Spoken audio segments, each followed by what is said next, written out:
নবীজি বলেন, কোন রোজাদারকে যদি ইফতার করানোর জন্য দাওয়াত দেয়,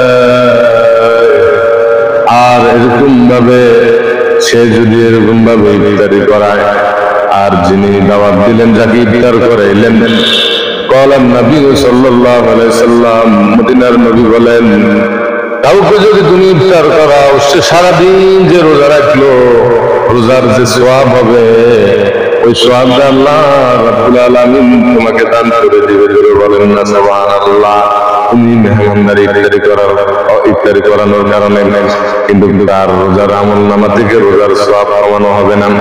প্রিয় ভাইয়েরা আমার, এই জন্য আপনার আশেপাশে অনেকগুলো লোক আছে ইফতার কিভাবে করে আপনি একটু খোঁজখবর নেন না। মসজিদে আসেন, নামাজ পড়েন, জিকির করেন, তাহাজ্জুদ পূজার সবকিছু করেন, কিন্তু নবীজি এগুলো সবকিছু করছে, আত্মীয় স্বজনের খোঁজ খবর রাখছে, পাড়া প্রতিবেশী অসহায় আছে কিনা, গরিব আছে কিনা, না খেয়ে আছে কিনা, খোঁজ খবর নিচে নিচে কিনা নাই। প্রিয় ভাইয়েরা আমার, আর যদি কোনো ইফতার কোন মুসাফিরকে যদি আল্লাহর রাসূল সাল্লাল্লাহু আলাইহি সাল্লাম বলেন, কোন মুসলমান ভাইকে যদি এক গ্লাস পানি পান করায়, আমার আল্লাহ রাব্বুল আলামিন হাউজে কাউসারের পানি তাকে পান করাইবেন। করে বলেন না সুবহানাল্লাহ। কোন বস্ত্রহীন, যার কাপড় নাই, তাকে যদি কেউ কাপড় দান করে, নবীজি বলেন আল্লাহ রাব্বুল আলামিন তাকে হাসরের মাঠে জান্নাতি পোশাক পরাইয়া দিবেন। কেউ যদি এক বেলা খানা খাওয়ায়, আল্লাহ পাক তাকে জান্নাতি খানা খাওয়াই দিবেন। জোরে বলেন না সুবহানাল্লাহ।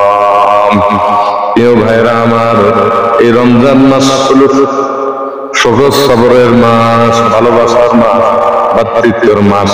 এই মাসে মুমিনের রিজিকে আল্লাহ রাব্বুল আলামিন বাড়াইয়া দেয়। সুবহানাল্লাহ। মাহে রমজানের প্রত্যেকটা দোয়াকে আমার আল্লাহ রাব্বুল আলামিন কবুল করেন। নবীজি বলেন, ক্বালান নবী সাল্লাল্লাহু আলাইহি ওয়াসাল্লাম, আদ-দুআউ মুকবুল ইবাদা। দোয়া হলো মগজ, বেশি বেশি দোয়া করবেন। তাহাজ্জুদের সময় দোয়া কবুল হয়, সূরা ইয়াসিন পড়ে যদি দোয়া করে দোয়া কবুল হয়, ফরজ নামাজের পরে দোয়া কবুল হয়, সেহরি খাওয়ার পরে দোয়া কবুল হয়। আপনি যখন সেহরি খাওয়ার জন্য উঠবেন, প্রিয় ভাইরা আমার, এশার নামাজ পড়ে সূরা ইয়াসিন পড়ে শুয়ে যাবেন। আর সেহরি খাওয়ার জন্য যখন উঠবেন, সুন্দর করে একটা সুযোগ আছে, প্রায় সময় বলি এবং নিজেও করার চেষ্টা করি, বলেন না আমিন। প্রিয় ভাইরা আমার, ওই সময় যদি আপনি সুন্দর করে ওযু করেন, আর যদি 2 থেকে 4 রাকাত আপনি নফল নামাজ, তাহাজ্জুদের নামাজ যদি পড়ে নেন, আল্লাহ রাব্বুল আলামিন আপনার আমলনামার ভিতরে তাহাজ্জুদের নেকি লিখে দিবে।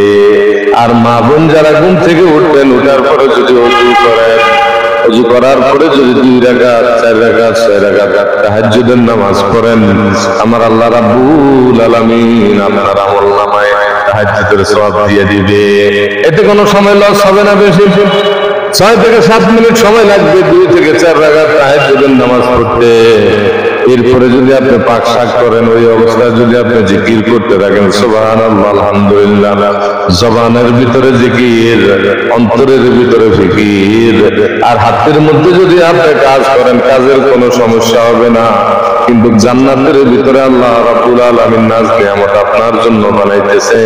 এবং শুধু তাই নয়, আপনার পাক শাকের কাজের মধ্যে রহমতের ফেরেশতারা সহযোগিতা করতেছে, এবং পাক শাকের ভিতরে আল্লাহ বরকত দিয়ে দিবে। জোরে বলেন সুবহানাল্লাহ। আমার ভাইরা, প্রিয় ভাইরা আমার, পুরুষ যারা আছে, আমরা অধিকাংশ লোক আমরা দেখি সেহরি খাওয়ার জন্য উঠে, ওযু করে না, নামাজও পড়ে না, সেহরি খায়, আবার ফজরও পড়ে না, শুয়ে থাকে।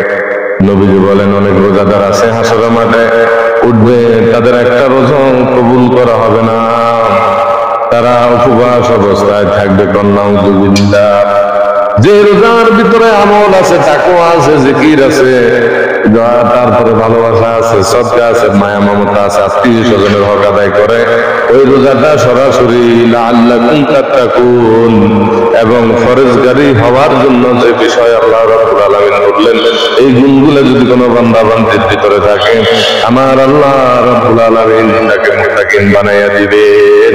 শুধু তাই নয়, তার রোজাগুলোকে আল্লাহ কবুল করে দিবেন এবং পুরা বছর রোজা রাখার সওয়াব তার আমলনামায় লিখে দিবেন। সুবহানাল্লাহ।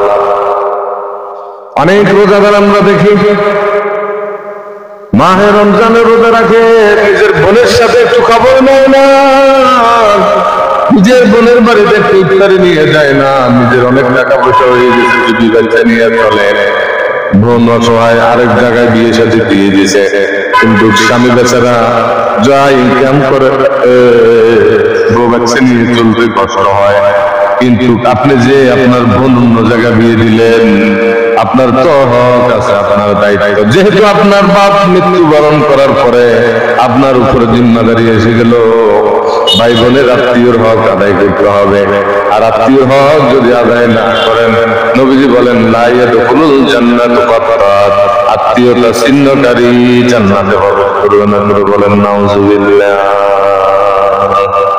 প্রিয় ভাইয়েরা আমার, যে কথা বলতেছিলাম, ওই বোনের বাড়ি যদি আপনি ইফতারি দিয়ে যান, কিছু হাদিয়া নিয়ে যান, বোন যদি খুশি হয়, আমার আল্লাহ খুশি হবে, নবীও খুশি হবে। তোরে বলেন না সুবহানাল্লাহ।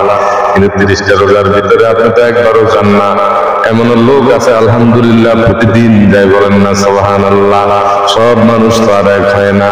আরে বোন তো হলো ব্লাডের সম্পর্ক। আপনি যে বিবিকে ভালোবাসতেছেন, ওই বিবিও আরেক বাড়ির বোন, আরেক মার মেয়ে, আরেক বাবার মেয়ে। যেরকম আপনি ভালোবাসতেছেন, যেরকম ভাবে আপনার খরচ দিতেছেন, আপনার বোনকেও তো আপনি বিয়ে দিলেন, ওই জায়গার ভিতরে তো আপনার বোনকে ওইভাবে ভালোবাসতেছে কিনা আপনি একটু দেখতে হবে, খোঁজখবর রাখতে হবে, এটা আপনার দায়িত্ব। এই জন্য আপনার যতটুকু সম্ভব দান করবেন।